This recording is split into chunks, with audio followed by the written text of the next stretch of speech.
Assalamualaikum warahmatullahi wabarakatuh. Selamat pagi sahabat-sahabatku dimanapun Anda berada. Bismillahirrahmanirrahim. Allahumma sholli ala Sayyidina Muhammad wa ala ali Sayyidina Muhammad. Berjumpa kembali dengan aku Titi Wong Purwokerto Inyongi.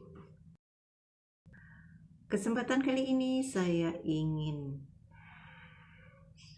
berbagi tentang masalah yang bikin pusing di kepala. Namun sebelumnya kita berdoa dulu, semoga selalu dalam keadaan sehat walafiat, dalam keadaan dalam lindungan Allah Subhanahu wa taala, dijauhkan dari segala penyakit, dijauhkan dari segala masalah, dan selalu hidup sehat, happy dimanapun Anda dan kita berada. Sahabat-sahabatku, kesempatan ini saya ingin sharing masalah hutang. Hutang, H-U-T-A-N-G. Kata-kata yang enak diucapkan tapi nyesek di dada. Ada sebagian orang mengatakan tanpa hutang hidup itu tidak bervariasi. Masa sih? Namun sharing kali ini yaitu saya ingin berbicara hidup tanpa hutang. Mungkinkah? Apakah mungkin kita hidup di zaman-zaman yang serba konsumtif seperti ini, hidup tanpa hutang?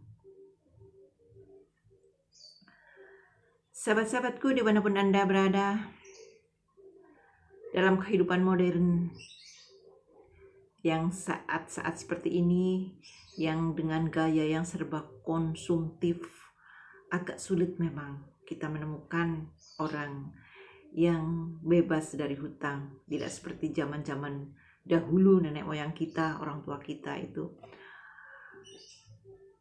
Kebanyakan itu orang bebas dari hutang karena makan atau apapun seadanya dan tidak terlalu dunia konsumtif, dunia HP, dunia apa itu tidak terlalu. Ya memang mungkin belum saatnya dulu itu seperti itu. Jadi rata-rata hutang itu ya hanya hutang-hutang lingkungan aja lah, mungkin ya beras setengah kilo atau apa itu seperti itu. Namun karena saat ini kehidupan itu sudah modern dan serba konsumtif, dan kita itu rata-rata itu tergoda dan digoda, dan tebarnya pesona itu kredit-kreditan ataupun apa itu yang sehingga menarik kita itu untuk mengambil berhutang, itulah seperti itu. Kenapa semakin sekarang ini banyak sekali orang-orang yang semakin terjerat hutang itu seperti itu. Kita yang memegang HP juga kan pasti tahu, begitu kita ceklek ke aplikasi apalah lewat Play Store atau apa gitu, mencari aplikasi apa, pastilah ada keluar unyu terpesona itu lembaga-lembaga perkreditan yang gencar menawarkan hutang kepada kita, kepada masyarakat kayak gitu. Itu pasti kan? Kalau misalnya kita itu 1, 2, 3 kali, 4, 5, 6, 7 itu belum tergoda, biasanya itu ada aplikasi lain yang menawarkan membeli barang itu dengan mudah, dengan persyaratan mudah, dengan cicilan mudah, seperti itu. Misalnya punya mobil, punya rumah, punya motor, punya apalah, punya HP yang NNSS atau apalah guys gitu. Itu biasanya mereka itu menawarkan solusi-solusi yang pengambilannya atau persyaratannya itu sangat mudah, dengan klik KTP kayak gitu itu sudah bisa ngambil. Pokoknya sangat mudah, dan pembayarannya juga kata mereka itu fleksibel, sangat mudah. Mereka itu seperti itu, selalu mengitari keliling kita, sehingga kita itu karena memang sedang membutuhkan sehingga akhirnya yang mengambil hutang seperti itu. Bahkan ada juga loh yang misalnya kita itu pengen liburan ke Singapura, kepingin liburan ke Bali atau apa, itu ada juga yang paket liburan itu dengan dicicil kayak gitu, itu ada loh. Dan yang lebih itunya apa namanya ya memang masuk akal tidak masuk akal, memang sudah banyak kayak gitu. Paket umroh pun seperti itu, secara kredit. Paket umroh itu dicicil secara kredit, itu seperti itu.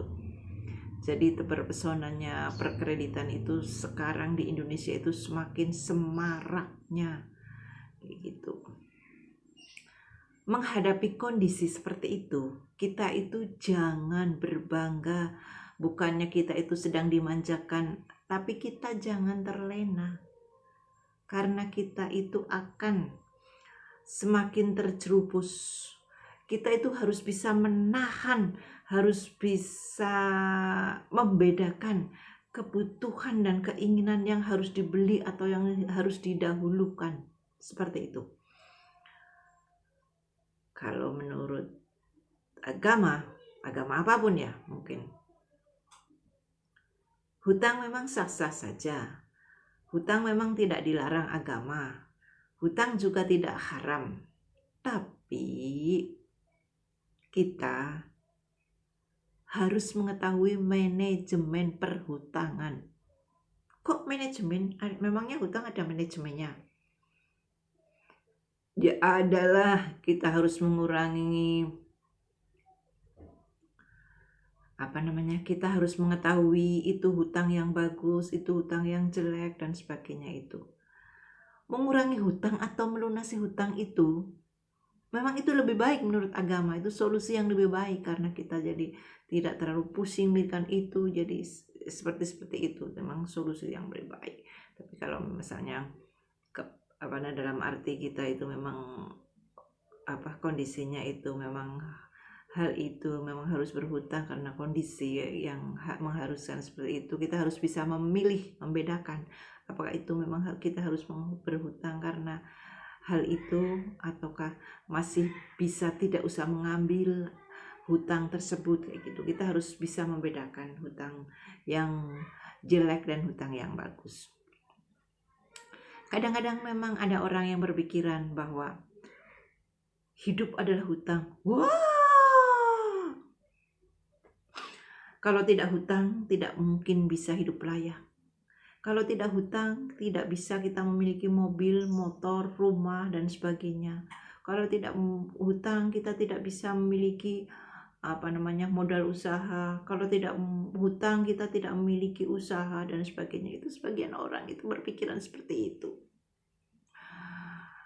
Lalu bagaimana kita menyikapinya? Itu kembali kepada diri kita masing-masing, yaitu apakah Anda ingin terlena dalam hutang, ataukah Anda bisa menahan bahwa itu yang akan saya utang barang itu atau itu masih belum perlu gitu. Apakah kita masih bisa membedakan seperti itu, masih bisa merendam jadi udah masih bisa mendahulukan mana yang harus dibeli, yang dihutang atau kalau itu masih bisa, berarti itu kita itu sangat bagus. Jangan kita berpikiran bahwa kalau kita tidak hutang bagaimana saya menghidupi anak, istri dan keluarga yang kebutuhannya itu sangat banyak dan sebagainya. Jangan berpikiran seperti itu. Rizki itu di tangan Allah. Kalau kita berusaha semaksimal mungkin insya Allah akan bisa. Lalu juga jangan berbicara bagaimana saya mau punya warung, punya usaha kalau kita tidak berhutang. Singkirkan kata-kata itu. Kalau kita mau berusaha modal 100.000 pun bisa kita untuk usaha. Membuka usaha kecil-kecilan dulu. Lalu jangan istilahnya kita itu belum mulai usaha sudah utang yang untuk kontraknya, hutang yang untuk lemarinya, hutang yang untuk ini. Akhirnya usahanya itu tidak maju, hutang kita menteretep kayak gitu itu. Jadi kita harus bisa membedakan kalau kita mau bisnis, mau apa itu dahulukan usaha itu, kita jalan dahulu, tidak usah mencari yang sempurna, tidak ada yang sempurna dalam berbisnis atau apapun. Jadi kalau misalnya kita masih mampunya itu buka usaha dengan kapasitas 300.000, bukalah dengan kapasitas 300.000. Dengan meja pun kalau memang itu luar rezeki kita, pasti kita akan laku. Itu seperti itu. Jangan berbicara dari kalau misalnya kita tidak berhutang, tidak punya modal usaha, bagaimana kita memulai usaha dan sebagainya itu, kita jangan berpikiran seperti itu. Rezeki itu kembali pada Allah. Kalau kita berusaha sekuat mungkin, semangat, gambate, ciayo, bismillah, semua itu datang dari Allah. Gitu, insya Allah akan bisa berjalan. Jadi ada juga yang karena hutang itu kita kesehatan terganggu, sedih dan sebagainya. Seperti saya sendiri itu awalnya itu buka usaha dengan hutang sana hutang sini, akhirnya usaha tidak lancar dulu itu. Jadi akhirnya saya sampai sekarang terjerat hutang. Itu hal yang hal seperti itu yang bikin saya sendiri pusing. Semoga kejadian itu tidak akan terulang kepada siapapun yang mendengar atau melihat video saya ini. Kita harus bisa membedakan, betul-betul bisa membedakan bahwa kita harus membedakan hutang yang baik dan hutang yang jelek. Kalau memang usaha kita itu sudah muter berjalan lancar untuk memperbanyak